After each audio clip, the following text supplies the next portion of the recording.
Hello students, हम लोगों ने लास्ट वीडियो लेक्चर में ऑर्गेनोमेटालिक कंपाउंड्स हम लोगों ने स्टार्ट किया था डाइजोनियम सॉल्ट। तो डाइजोनियम सॉल्ट के जितने भी रिएक्शंस बन रहे हैं हम लोगों ने पहले ही पढ़ रखा था। जैसा कि आप देख रहे थे मेथड ऑफ प्रिपरेशंस के बारे में हम लोगों ने पहले पढ़ रखा था हैलोअल्केन्स हैलोएरिन्स में। तो उसमें अब कोई कोई न्यू चीज़ नहीं है जो कि आप जिसके बारे में नहीं पढ़े हैं, तो उसको मैं अभी स्टॉप कर देता हूँ। तो मैं अब न्यू चैप्टर स्टार्ट करता हूँ। न्यू जो चैप्टर है उसके बारे में, उसका नाम है बायोमॉलिक्यूल्स। आप लोग बायो के स्टूडेंट्स हैं, इसलिए आप लोगों ने बायो में भी इस चैप्टर को पढ़ा होगा। तो इसमें से वो टॉपिक मैं आपको बता देता हूँ जो टॉपिक बायो में आप नहीं पढ़े हैं, और जो टॉपिक बायो में आप पढ़े हैं जैसे डीएनए आरएनए उसको मैं छोड़ दूँगा, और जो टॉपिक बायो में आप लोग नहीं पढ़े हैं वो सारे टॉपिक्स को मैं फिनिश कर दूंगा, या जिससे क्वेश्चंस आते हैं उससे को मैं यहाँ पर पूरी के पूरे फिनिश कर दूंगा। तो चलिए स्टार्ट कीजिए। इस चैप्टर का नाम है बायो मॉलिक्यूल्स।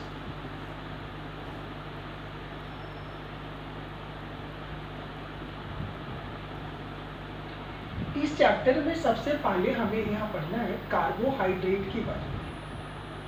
कार्बोहाइड्रेट, ये कार्बोहाइड्रेट क्या होता है, सबसे पहले हम लोग इसके बारे में सीखेंगे कि कार्बोहाइड्रेट क्या होता है।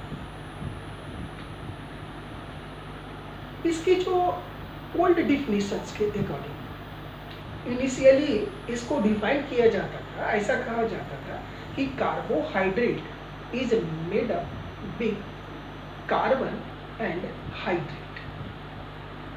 और जब ये कार्बन और हाइड्रेट से बना है, यानी इसको ऐसे बोल सकते हैं हाइड्रेट ऑफ कार्बन, तो वह कंपाउंड्स जो कार्बन और वाटर से बना होता है, जिसमें कार्बन और वाटर का रेशो सेम होता है, उसे ही कार्बोहाइड्रेट्स कहते हैं। इनकी जो जनरल फॉर्मूला होती है उसको ऐसे दिखाया जाता है CH2O1। अब यहाँ पर ये इसकी जनरल फॉर्मूला है, ये general formula of carbohydrates, general formula of carbohydrates.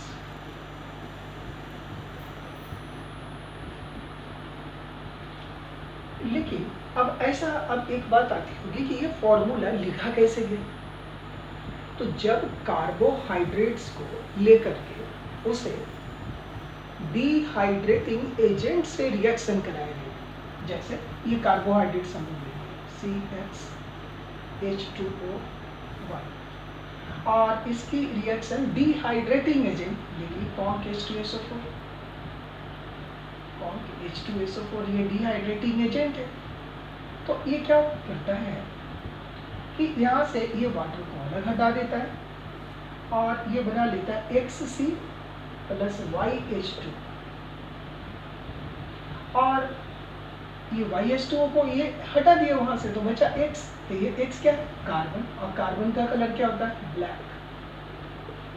तो ब्लैक कलर का एक रेजिड्यू मिलता है जब कोई भी कार्बोहाइड्रेट्स को लिया जाता है और उसकी रिएक्शन डिहाइड्रेटिंग एजेंट के साथ कराई जाती है, तो ब्लैक कलर का रेजिड्यू मिलता है। और ये ब्लैक कलर का residue is nothing but carbon, और हमने डिहाइड्रेटिंग एजेंट का साथ में इसको ट्रीट किया था, तो डिहाइड्रेटिंग एजेंट वाटर निकाल लिए, बच गए कार्बन। इसका मतलब carbohydrates is made up with the combination of carbon and water, means hydrate. So it is called hydrate of carbon. लेकिन ये तो ओल्ड डिफिनेशंस थे और इसकी ये जनरल फॉर्मूला थे। लेकिन आजकल कार्बोहाइड्रेट्स को अलग तरह से डिफाइन किया जाता है, कहा जाता है पॉलीहाइड्रोक्सी, यानी ऐसा कंपाउंड्स जिसमें hydroxy means OH group, alcohol का फंक्शन हो, पॉलीहाइड्रोक्सी, नॉट एक OH ग्रुप, ढेर सारे OH ग्रुप, ऐसे कंपाउंड्स जो कि polyhydroxy, optically active, carbonyl compound, यानी इसमें इस कंपाउंड में तीनों चीज होते हैं। जो मॉडर्न डिफिनेशंस है उसके अकॉर्डिंग पॉलीहाइड्रोक्सी होने चाहिए, वो कंपाउंड ऑप्टिकली एक्टिव भी होने चाहिए, उसमें यानी उसमें कैरल सेंटर भी होने चाहिए, बात आ रही समझ में। दूसरा, उसमें ऑप्टिकली एक्टिव यानी कैरल सेंटर भी होनी चाहिए, उसमें प्लेन ऑफ सिमेट्री नहीं होनी चाहिए, क्योंकि सिमेट्री होगी तो फिर वो ऑप्टिकली एक्टिव नहीं होगा। तो पॉलीहाइड्रोक्सी, ढेर सारे OH ग्रुप होने चाहिए, ऑप्टिकली एक्टिव यानी उसमें POS COS कुछ नहीं होने चाहिए, प्लेन ऑफ सिमेट्री नहीं होनी चाहिए। तीसरा, वो कार्बोनाइल कंपाउंड होनी चाहिए, कार्बोनाइल कंपाउंड यानी एल्डिहाइड और कीटोन होनी चाहिए। तो जिस कंपाउंड्स में ये तीनों चीज हो, पॉलीहाइड्रोक्सी भी हो, ऑप्टिकली एक्टिव भी हो, कार्बोनाइल कंपाउंड्स भी हो, उसे ही हम लोग हाइड्रोकार्बन्स कहते हैं। तो these days carbohydrates may be defined as carbohydrates.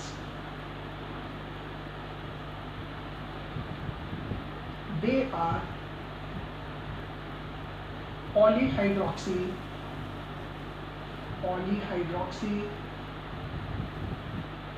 optically active,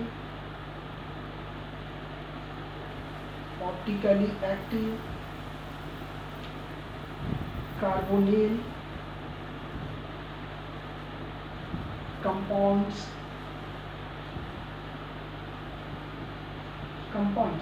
means carbohydrates are the polyhydroxy optically active carbonyl compounds are called carbohydrates. तो ये था मॉडर्न डिफिनेशंस कार्बोहाइड्रेट्स का।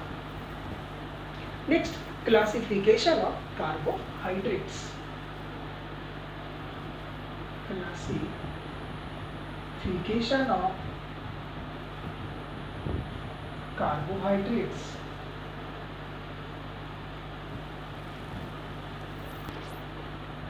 First, based on taste.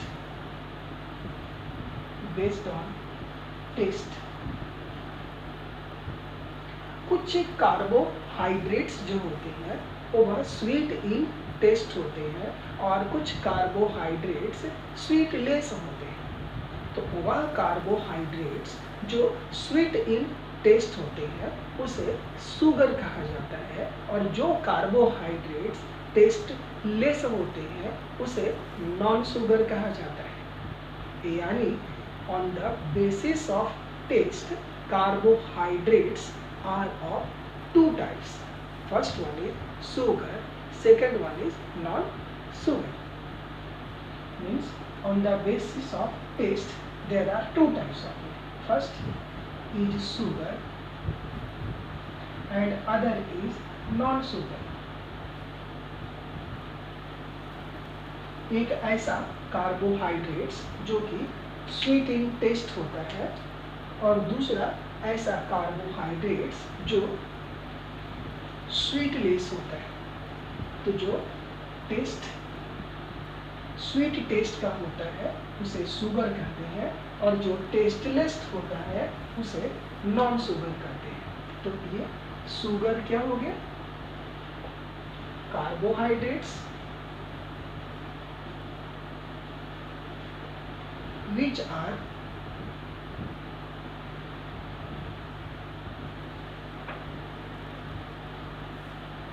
are sweet in taste. जो sweet in test है उसे sugar कहते हैं। Other is non sugar carbohydrates which are tasteless, जो स्वीट इन टेस्ट नहीं होता। ये जो शुगर होते हैं इसे फर्दर डिवाइड किया जा सकता है।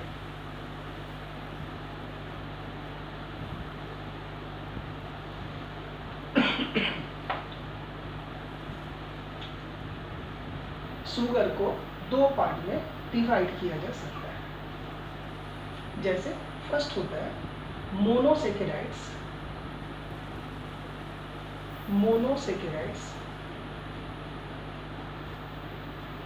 सेकेराइड्स और other is oligosaccharides.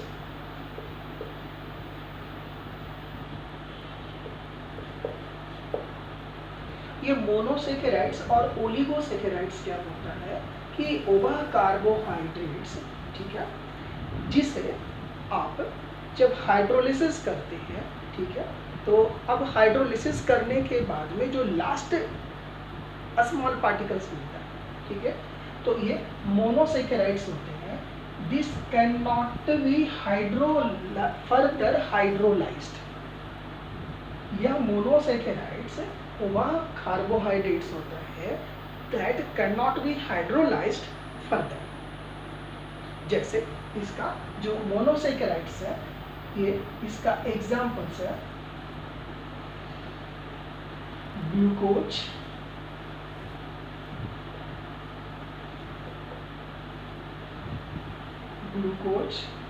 And fructose. Both are the monosaccharides. जब ग्लूकोज को जब हम लोग हाइड्रोलिसिस करेंगे तो it can not be hydrolysed again, glucose and fructose.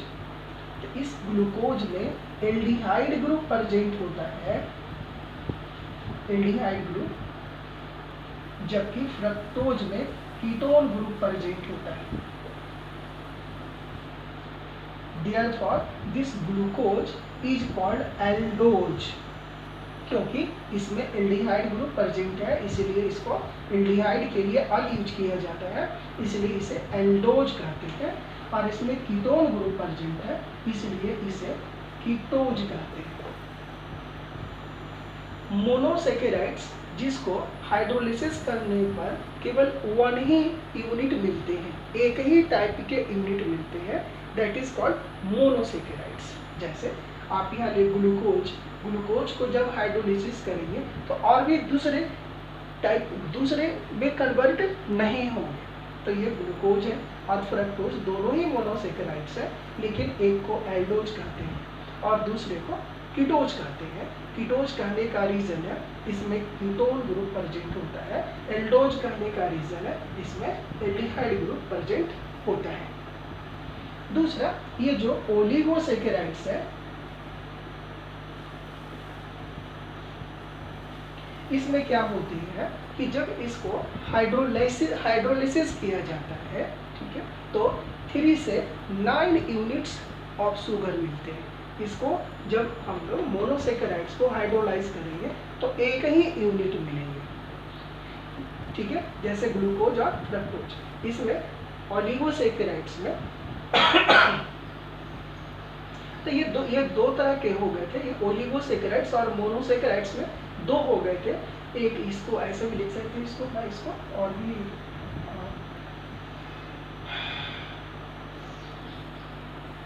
ये ओलिगोसेकेराइड्स हो गए, इसमें 3 to 9 मोनोमर्स मिलते हैं। ऐसे जैसे अब ये यहाँ पर हो जाएंगे तो ओलिगोसेकेराइड्स 3 to 9 मिले, तो यदि 3 यूनिट ऑफ शुगर मिलेंगे तो उसको बोलेंगे ये ओलिगोसेकेराइड्स हो गया, तो उसको बोलेंगे ट्राई 4 मिलेंगे तो टेट्रा, 5 मिलेंगे पेंटा, 6 मिलेंगे हेक्सा। इसमें अलग अलग टाइप ऑफ यूनिट्स मिलते हैं मोनोसेकेराइड्स के। जैसे ओलिगोसेकेराइड्स में इसके हाइड्रोलिसिस करेंगे, जैसे हम लोग लेते हैं सक्रोज, जैसे देखिए सक्रोज, इसका जब हम लोग हाइड्रोलिसिस करेंगे तो हाइड्रोलिसिस करने पर इसको मिलते हैं ग्लूकोज और फ्रक्टोज। इसको बोलते हैं 2 मोनोमर्स मिले, 2 यूनिट शुगर मिले, इसको बोलते हैं डाइसेकेराइड्स। 3 मिलेंगे ट्राइसेकेराइड्स, 4 मिलेंगे टेट्रासेकेराइड्स, इस तरह पेंटा हेक्सा, इस तरह से सेकेराइड्स, यहाँ ओलिगोसेकेराइड्स होता है। और इसमें केवल वन ही यूनिट मिलेंगे, जैसे ग्लूकोज और ये फ्रक्टोज मिले, तो इसको एल्डोज और इसको कीटोज कहते हैं। तो ये हमारे क्लासिफिकेशन थे शुगर। नेक्स्ट जो कार्बोहाइड्रेट्स होती है,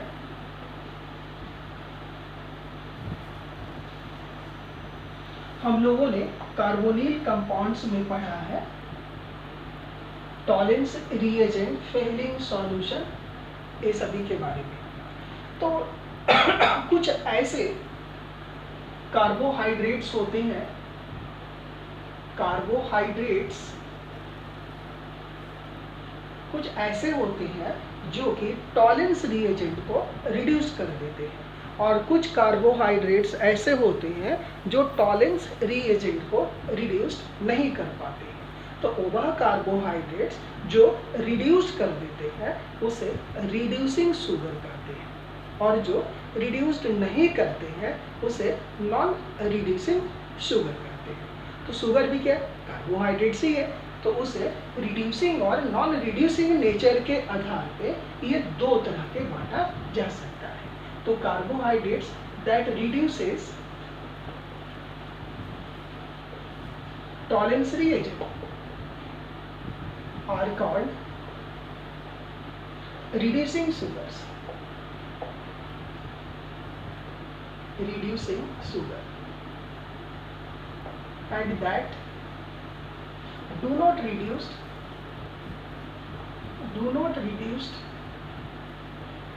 tolerance reagent,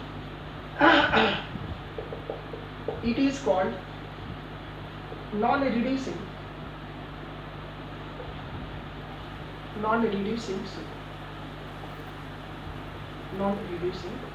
sugar.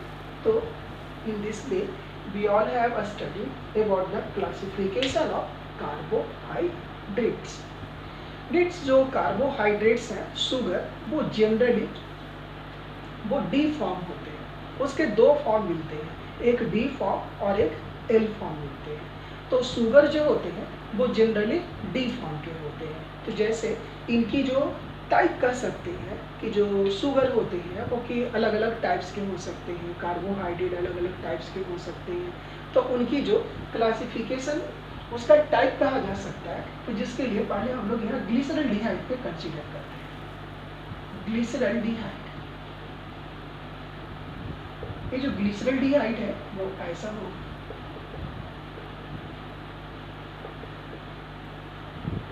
It is glyceraldehyde. तो इसको आप ऐसे भी लिख सकते हैं,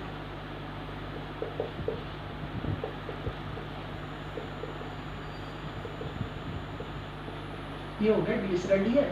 तो आप देखिए इसमें यहाँ से चाहिए 1 2, तो नीचे से जो दूसरा OH ग्रुप है वो राइट साइड है, तो इसको बोलते हैं डी फॉर्म, इसको बोलेंगे डी ग्लिसरल्डिहाइड, और डी कैपिटल होगा, डी ग्लिसरल्डिहाइड। और ये लेफ्ट साइड है, तो इसको बोलेंगे एल ग्लिसरल्डिहाइड।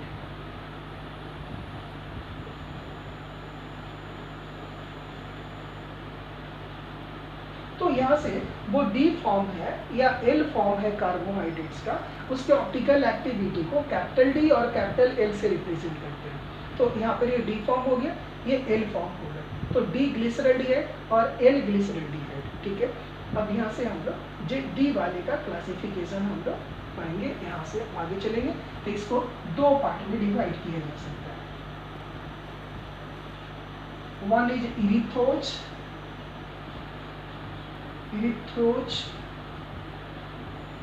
और अदर इज थ्रियोज।